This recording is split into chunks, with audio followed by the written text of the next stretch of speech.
Breaking news. Putin claims Russia has plenty of cluster bombs on hand, even as the United States sends some to Ukraine.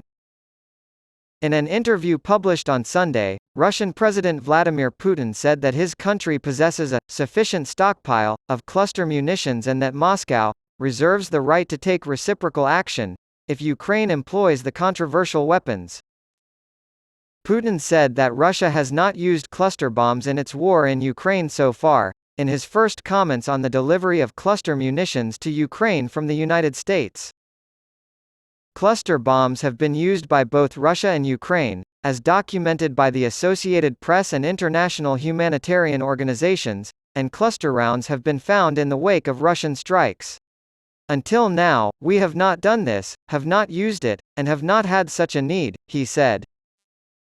On Sunday, before the interview aired that night on Rossiya TV, reporter Pavel Zarubin posted excerpts to his Telegram channel. On Thursday, the Pentagon confirmed that United States-supplied cluster munitions had been delivered to Ukraine. These bombs are designed to explode in midair, releasing dozens of smaller bomblets, and the United States sees them as a way to get desperately needed ammunition to Kyiv so that it can strengthen its offensive and push through Russian lines. U.S. officials spent months debating the sticky topic before President Joe Biden made the final call last week.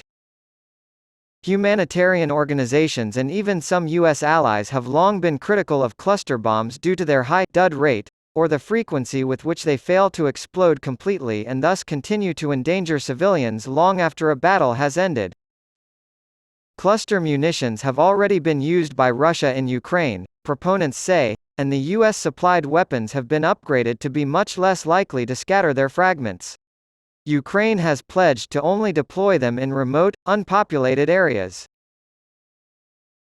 On the ground, the Ukrainian military reported in their Sunday morning update that Russia had launched 40 airstrikes and 46 attacks using multiple rocket launchers in the previous 24 hours, in addition to 2 Iranian-made Shahed exploding drones, 2 cruise missiles, and 2 anti-aircraft guided missiles.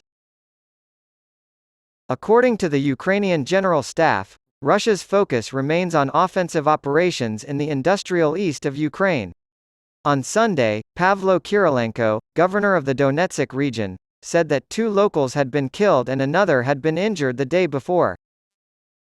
The Ukrainian Prosecutor General's office reports that on Sunday, an explosive device left by Russian forces went off in the southern region of Kherson, injuring 2 boys, ages 8 and 10. Russian forces have reportedly launched 69 shelling attacks against the Kherson region, according to the regional governor, Alexander Prokudin. Kherson, the regional capital, had its own fatal disarming attempt on Saturday, when a 59-year-old man was killed.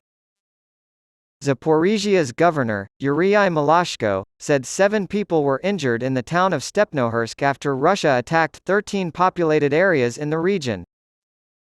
Sevastopol, the largest port on the Crimean Peninsula and home to Russia's Black Sea Fleet, came under a massive and prolonged drone attack overnight, according to authorities installed by Moscow.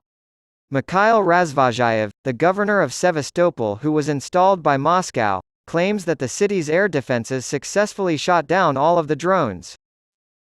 The governor of Russia's Belgorod region, Vyacheslav Gladkov, reported Sunday that a woman had been killed by shelling in the town of Shebekino, which is located close to the border with Ukraine.